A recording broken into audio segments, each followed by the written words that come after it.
Bismillahirrahmanirrahim. Assalamualaikum warahmatullahi wabarakatuh. Alhamdulillah wassalatu wassalamu ala Rasulillah wa ala alihi wa sahbihi wa mawalah. Asyhadu an la ilaha illallah wahdahu la syarikalah wa asyhadu anna Muhammadan abduhu wa rasuluhu la nabiyya ba'dah, amma ba'd. Saudara-saudara mahasiswa yang pada kali ini adalah mahasiswa ilmu Al-Quran dan Tafsir IAT semester 3, kemudian semester 1 di Staida Payakumbuh.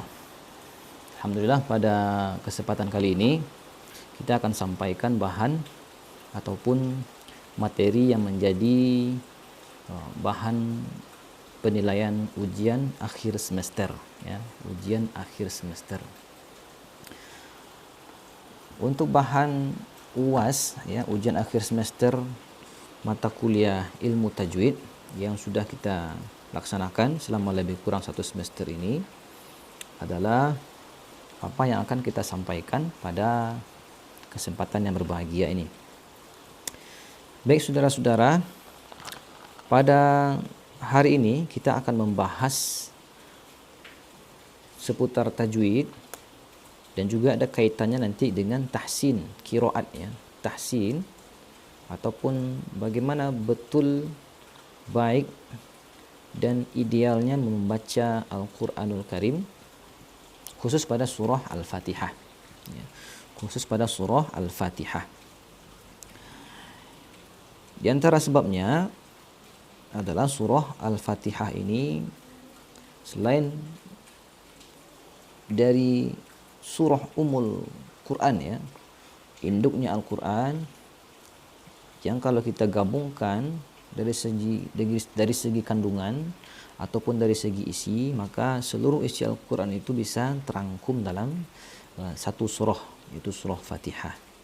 Dan surah ini juga menjadi salah satu rukun, ya, salah satu bacaan wajib dalam setiap rakaat solat kita. Baik saudara-saudara, adapun topik ataupun materi yang akan kita sampaikan adalah terkait bentuk-bentuk kesalahan dari pembacaan surah Al-Fatihah, baik yang saya pribadi pernah dengarkan ataupun beberapa bacaan-bacaan, baik dari segi bacaan, maksudnya dari bacaan para santri barangkali, para murid, atau bahkan bacaan para imam yang pernah saya atau barangkali kita dengarkan. Yang pertama, di samping ayat 1 ini sebagai khilaf, ya, ada dalam solat, ada yang membaca, bahkan ada yang tidak membaca, dan ada yang membaca sir, ya, membaca sir. Nah, ada 3 bentuk membaca, cara baca basmalah dalam Fatihah ketika dalam solat, ya. Meskipun dalam Mushaf Al-Quran ayat 1 Bismillahirrahmanirrahim ini adalah termasuk bagian, ya, satu ayat dari Al-Fatihah. Tetapi tidak begitu halnya dalam pelaksanaan solat. Dalam solat maka ada beberapa bentuk, ya, beberapa bentuk tata cara membaca Fatihah, ya. Mulai dari membaca Fatihah itu dengan mengeraskan bacaan basmalah seperti ayat-ayat yang lainnya, ayat 2 sampai 7. Ada yang membaca basmalahnya sir, ya, dengan dalam hati ataupun di lisan yang kedengaran oleh pribadi kita saja yang membaca, atau bahkan yang ketiga tanpa membaca basmalah sama sekali, ya, seperti yang diamalkan oleh mazhab Maliki, ya. Terlepas dari itu kita akan bahas baca Fatihah dari ayat 1 sampai ayat 7, ya, sampai barangkali bacaan aminnya, ya, yang menjadi sunnah dalam melaksanakan sholat. Saudara-saudara, kita mulai dari ayat 1 Bismillahirrahmanirrahim, ya. Di antara bentuk kesalahan yang sering terjadi itu adalah yang pertama kita urutkan saja. Pertama dari lafaz jalalah, ya. Asma Allah, bismillah. Ya, Bismillahirrahmanirrahim. Lafaz jalalah di sini seperti yang sudah kita bahas, ada tiga, maksudnya ada dua bentuk membaca lafaz jalalah, ya. Lafaz Allah, ada tafkhim atau taghlil, tebal, ya. Lafaz jalalah sebelumnya huruf berharokat fathah atau dhammah. Yang kedua bacaan tarqiq, tipis, ya, seperti lam biasa, tipis dia. Ketiga sebelum lafaz jalalah itu adalah huruf berharokat kasrah. Maka bacaan pada basmalah ini adalah yang kedua, tarqiq, tipis, ya. Bismillah, Bismillahirrahmanirrahim. Bismillah. Terkadang ada yang baca bismillah, tanggung-tanggung, ya. Dikatakan tebal, dia menanggung. Disebut tipis, dia agak tebal-tebalnya sedikit. Seperti itu. Bismillah. Ini juga merupakan kesalahan. Karena bacaan tarqiq itu tipis lahnya. Bismillah. Bismillahirrahmanirrahim. Kemudian ra. Ra dibaca tebal di sini. Berikutnya ha, ya. Ar-Rahman. Terkadang ha dibaca ha, ya. Ha di sini kadang ada yang baca ha. Bismillahirrahman. Itu juga kesalahan, ya. Betulnya Ar-Rahman, kemudian Ar-Rahim. Hi juga, ya. Apalagi di kalangan anak-anak yang barangkali belum tersentuh cara baca basmalah, sering juga kita dengar Bismillahirrahmanirrahim. Him, ya, kadang tidak jelas antara ha dan ha, ya, seperti itu. Jadi kita baca Bismillahirrahmanirrahim. Ra-nya tebal di sini dua-duanya karena ra berharokat fathah, ya, otomatis cara baca adalah tafkhim, ra tebalkan.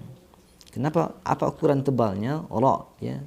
Sekira-kira bunyi ra itu memenuhi rongga, ya. Bismillahirrahmanirrahim, ra, ya. Ra, kalau tipisnya ri, ri berharokat kasrah, ya, maka tipis. Di sini harokatnya fathah, maka tafkhim. Bismillahirrahmanirrahim. Dua-duanya tafkhim. Kemudian berikutnya ayat 2. Alhamdulillahi rabbil alamin. Sering juga alhamdu. Ha lagi sering-sering kita dengar, ya. Ha-nya terbaca ha yang bulat, ha. Alhamdu, ya. Kemudian du karena harokatnya dhammah, dikatakan dhammah itu adalah dhammah, asal kata dhamma yadhummu, terkumpul. Apa yang terkumpul? Bibir, ya. Dhammah, maka bacaan dhammah itu yang sempurna adalah bibir dimonyongkan. Alhamdu, du. Kadang kita dengar ada yang baca alhamdulillah, segan-segan, ya, segan membuka rongga mulut.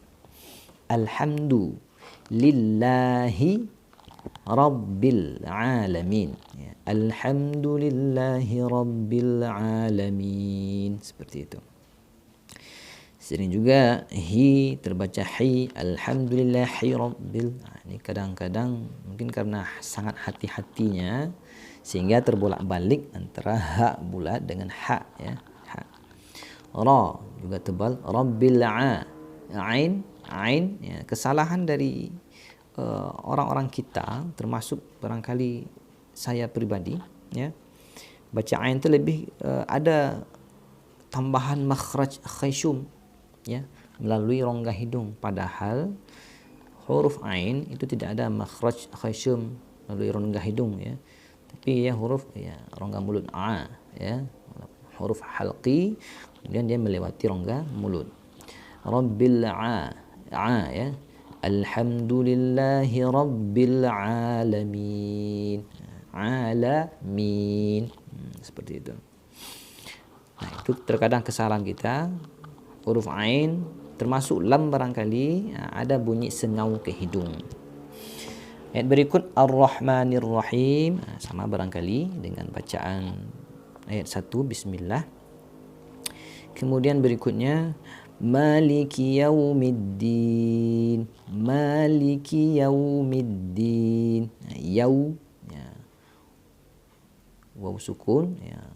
Monyong juga yaumi ad-din seperti itu. Ma-nya dibaca panjang di sini ya, sesuai dengan qiraat Imam Asim riwayat Hafs ya. Maliki yaumiddin. Ayat berikutnya iyyaka na'budu wa iyyaka nasta'in. Iyyaka na'budu wa iyyaka nasta'in. Iyyaka. Ya bertasydid, terkadang dibaca iyyaka, tasydidnya tidak jelas. Nah itu. Ya bertasydid harus dijelaskan ya. Iyyaka na'budu. Na'budu. Nah ya. Ain dalam beberapa kitab tajwid termasuk ain ya, termasuk juga huruf qalqalah, ketika sukun dia yang bacaan surah tidak berterputus. Terkadang di bacaan kita orang awam pada umumnya ain sukun itu terputus. Iyyaka na'budu. Itu tidak boleh harusnya ya. Tidak boleh ada jeda suara. Iyyaka na'budu. Kalau kita dengar lahjah orang Arab ya, orang Timur Tengah, itu ainnya sangat fasih ya. Ain itu kadang tidak ditekan seperti kebanyakan orang kita. Iyyaka na'budu. Seperti itu. Iyyaka na'budu wa iyyaka nasta'in. Seperti itu. Ya, mesti hati-hati kita dalam melafalkan. Terkadang terbawa dialek, atau barangkali di tempat kita ini ya memang kondisi bacaan guru-guru kita umumnya ya ya standarnya berbeda dengan orang-orang yang sudah bersanad ya, berguru langsung kepada orang-orang yang pernah mendapatkan sanad, artinya guru-guru yang sudah terjamin ya bacaannya sampai kepada guru-guru di atasnya, sampai kepada kalangan tabi'in ya, kalangan sahabat, sampai kepada baginda Rasulullah sallallahu alaihi wasallam. Nah, bagaimanapun kondisinya, tetap kita wajib memperdalam ilmu ya, wajib menambah kapasitas ilmu kita ya, memperbaiki dan membetulkan. Ketika selesai dari guru yang satu, maka pindah kepada cari guru yang lain yang sekira bacanya lebih daripada guru-guru kita sebelumnya, seperti itu. Iyyaka na'budu wa iyyaka nasta'in. Nah, nasta'in ini kerap juga dibaca ke hidung ya. Kerap juga bacaan nasta'in ini ke hidung dia. Nasta'in, padahal ain belum ke hidung. Yang ke hidung itu adalah nun sukunnya, ujung ya. Ketika sukun pada wakaf nun itu. Berikut ayat 6 ihdi. Nah, ini kerap juga ha hi hu tapi ini ha-nya bulat ha hi hu ihdi ihdinas-si ihdinassiratal mustaqim. Nah, ini sering banyak salah kita. Yang pertama ha-nya ha besar kalau istilahnya di tempat kita. Kemudian sad bertasydid. Hati-hati. Terkadang ini karena sad harakatnya kasrah, itu terkadang kalau kurang hati-hati nanti pindah ke bunyi sin ya. Ihdinas-si ya. Terkadang orang kita banyak bunyi sad itu karena dimonyongkan ihdinas-si siratal. Padahal itu tidak betul ya. Huruf-huruf isti'la seperti ini sad, dha, ta, dha. Begitu huruf-huruf yang lain yang bernada o itu, bunyi o itu bukan karena bibir ya, tetapi bunyi o itu adalah karena bagian pangkal lidah yang agak terangkat. Nah, seperti itu. Kita bedakan antara bunyi sa ya, sin fathah sa dengan so. Sa so harusnya bibir tidak bergerak ya, tidak ada monyong bibir. Sa so. Kalau dibaca so, nah kalau kasrohnya sui. Nah, sui jadinya kan, sui. Ini tidak betul. Jadi sa, si, su. Kalau sod, so, si, dan su. Nah, pangkal lidah yang membedakan ya. Ihdinas-si, siratal. Nah, ta juga seperti itu ya. Saya pernah diajarkan Ada teman yang beliau besarnya di Al-Azhar Mesir. Beliau memang guru tajwid ya. To itu kalau tersambung dengan alif lam seperti ini, maka seolah-olah bunyinya to. Karena to maka disambut alif lam sukun, ada seolah-olah bunyi toa. Toalladzi. Nah, seperti itu. Toalladzi itu kalau di slow motion ya. Ihdinas siratal. Nah, kalau kita baca sirotol tol, kadang sifat isti'la ta itu terbawa kepada lam huruf berikut tol. Nah, tol, lamnya jadi tafkhim, salah jadinya. Itu makanya setelah huruf ta ya, kemudian disambut dengan alif lam ini al mustaqim, maka ta al. Nah, seperti itu. Ihdinas siratal. Ihdinas siratal mustaqim. Nah, ini juga mim berharokat dhammah. Ya. Dhammah ini hanya pada huruf mim saja. Ketika huruf berikutnya sin sukun ya, sasisu sas. Nah, bentuk bibir sudah berubah ya. Ketika dhammah bentuk bibir monyong ke depan, mu. Kalau terbaca mus.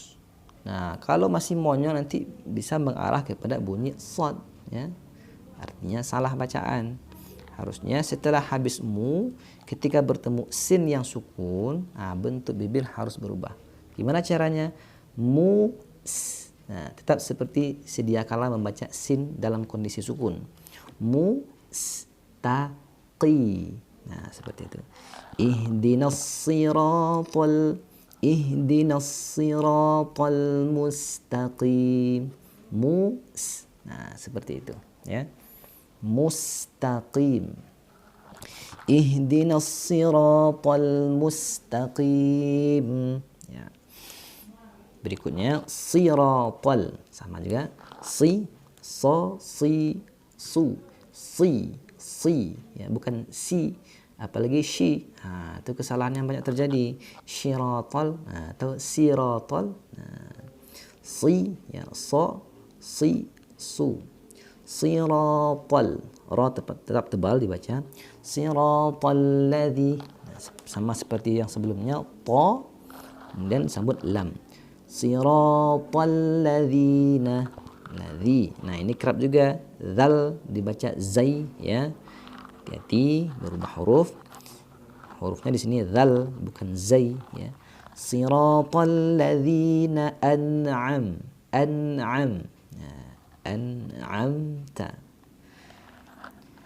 An'amta alaihim ghairil maghdubi alaihim waladdallin.